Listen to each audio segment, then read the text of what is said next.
Donald Trump कह रहे हैं कि वो पूरी तरीके से उत्साहित है अमेरिका के लिए काम करने के लिए और एक बार फिर से अमेरिका को महान बनाने के लिए। क्या कहा यहां पर डोनाल्ड ट्रंप ने? बड़ी बातें आपको बताता हूं। ट्रंप अमेरिका के 47वें राष्ट्रपति दरअसल बनने जा रहे हैं। 47वें राष्ट्रपति होंगे डोनाल्ड ट्रंप। दूसरी बार अमेरिका के राष्ट्रपति होंगे। लगातार तीसरी बार वो चुनावी मैदान में थे और ये जीत हर अमेरिकी की जीत है। ट्रंप ने कहा यह जीत ऐतिहासिक है। अमेरिका को महान देश हम बनाने के लिए काम करेंगे। अगले 4 साल अमेरिका के सुनहरे भविष्य के हैं और देश को सुरक्षित करने के लिए हमें सब कुछ करना है। अमेरिका को आगे लेकर जाना है और अमेरिका के भविष्य के लिए हमें काम करना है। ट्रंप ने अपना विजन अपने पहले संबोधन में अपने समर्थकों को कहते हुए उन्होंने पूरी तरीके से साफ किया।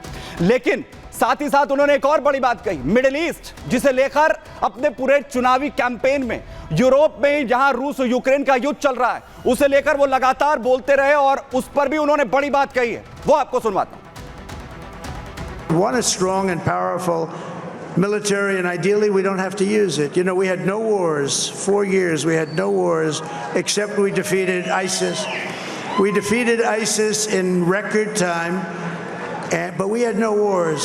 They said, he will start a war. I'm not going to start a war. I'm going to stop wars.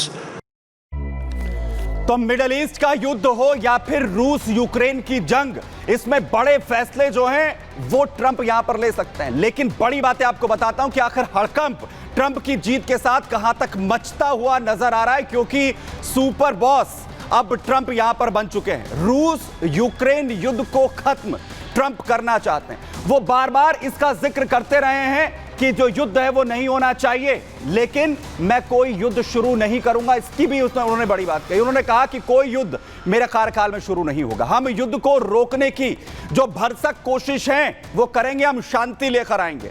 हमने आईएस को पूरी तरीके से खत्म कर दिया। अपने कार्यकाल का वो जिक्र करते हैं, मेरे कार्यकाल में उस दौरान कोई युद्ध नहीं हुआ है। अमेरिका को हमने आगे बढ़ाने के लिए काम किया। अमेरिकी सेना को मैं ताकतवर बनाने के लिए काम करूंगा। अमेरिकी सेना को ताकत मैं यहां पर दूंगा। लेकिन ट्रंप के आने के बाद कहां तक जो कुछ देश हैं उनके अंदर हड़कंप मच गया है। क्यों घबराहट है, देखिए।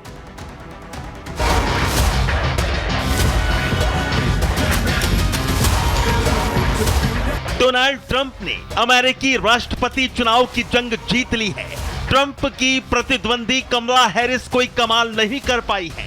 अमेरिका की जनता ने ट्रंप को देश का 47वां राष्ट्रपति चुना है। ट्रंप के समर्थन में 277 इलेक्टोरल वोट पड़े हैं। ट्रंप का जादू चल गया है और दूसरी बार ट्रंप व्हाइट हाउस में एंट्री करेंगे। अमेरिका के मिस्टर प्रेसिडेंट का ताज ट्रंप के सिर पर सजेगा। लेकिन ट्रंप के चुनाव जीतते ही कई देशों में हड़कंप भी मच गया है।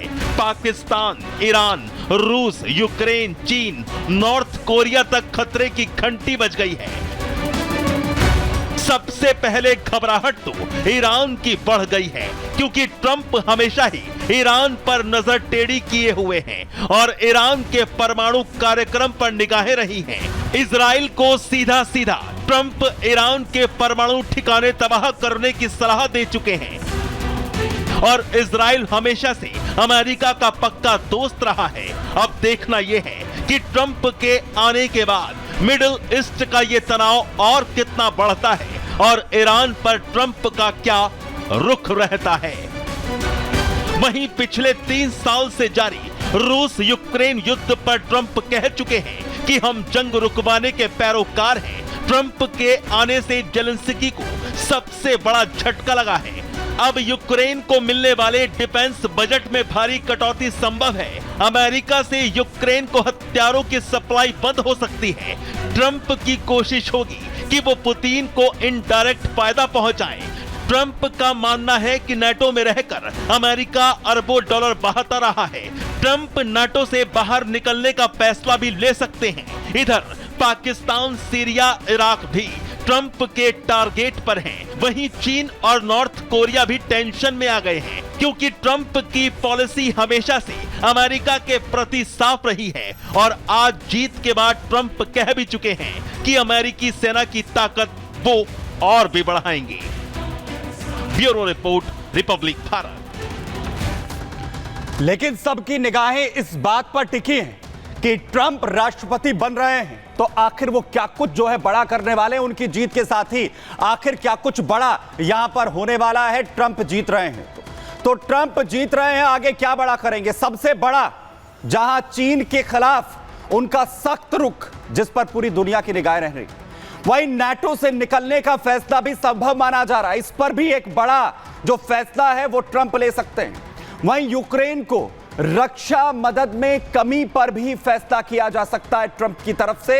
और मिडिल ईस्ट की बात करें तो पॉलिसी में यहां पर भी बदलाव मिडिल ईस्ट को लेकर वो ट्रंप की तरफ से किया जा सकता है। मिडिल ईस्ट की जो सिचुएशंस है उस पर लगातार जो है वो बोलते रहे हैं और मिडिल ईस्ट में क्या पॉलिसी के अंदर यूक्रेन के इजराइल के साथ जिस तरीके से वो खड़े रहे हैं उसमें क्या बदलाव होगा, ये वो तमाम बड़ी बातें यहां पर जो है वो की जा सकती है। वही बड़ी अपडेट इस वक्त आपको बताऊं जहां पूरी दुनिया से बधाई संदेश ट्रंप को मिलने शुरू हो चुके हैं। वहीं ट्रंप को जीत की बधाई रूस से नहीं आएगी। पुतिन ट्रंप को बधाई नहीं देंगे, रूस से बधाई जो है वो नहीं मिलेगी, ये बड़ी बात सामने आ रही है। पुतिन के जो प्रेस सचिव हैं दमित्री पेस्कोव, उनकी तरफ से बयान सामने आया है जिसमें उनका कहना है कि रूस की तरफ से पुतिन किसी भी तरीके का जो बधाई संदेश है वो ट्रंप को नहीं देंगे। अमेरिका के साथ जिस तरीके से लगातार यहां अभी तक भी जो कोल्ड वॉर वाली सिचुएशंस हैं, जो लगातार टकराव है वो यहां पर बना हुआ है। लेकिन मिडिल ईस्ट को लेकर बार बार ट्रंप ने बड़ी बातें कही हैं। मिडिल ईस्ट में आखिर क्या असर यहां पर हो सकता है, क्या असर होगा ट्रंप के आने के बाद मिडिल ईस्ट पर, जरा वो आपको यहां पर बताता हूं। देखिए, दरअसल मिडिल ईस्ट में ट्रंप की जीत के बाद क्या असर होने वाला है, उसमें सबसे बड़ा असर ईरान पर, जहां शिकंजा कसने के ट्रंप हमेशा से हिमायती रहे हैं। और एक वजह यह भी कही गई है कि ईरान ने अभी तक कोई पलटवार इजराइल पर नहीं किया है। वहीं ईरान के परमाणु ठिकानों पर अटैक के ट्रंप सपोर्टर रहे हैं। वो बार बार कहते रहे कि परमाणु संपन्न देश ईरान को नहीं बनने देंगे।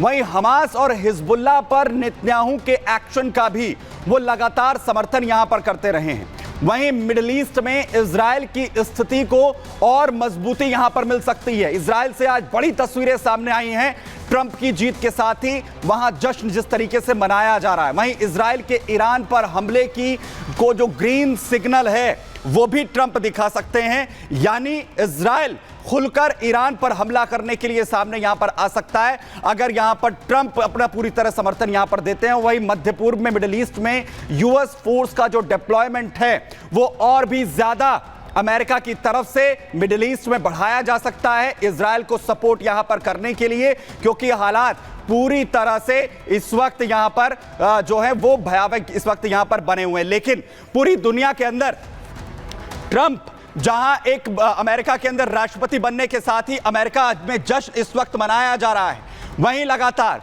पूरी दुनिया भर से डोनाल्ड ट्रंप को बधाई संदेश मिलने भी शुरू हो चुके हैं।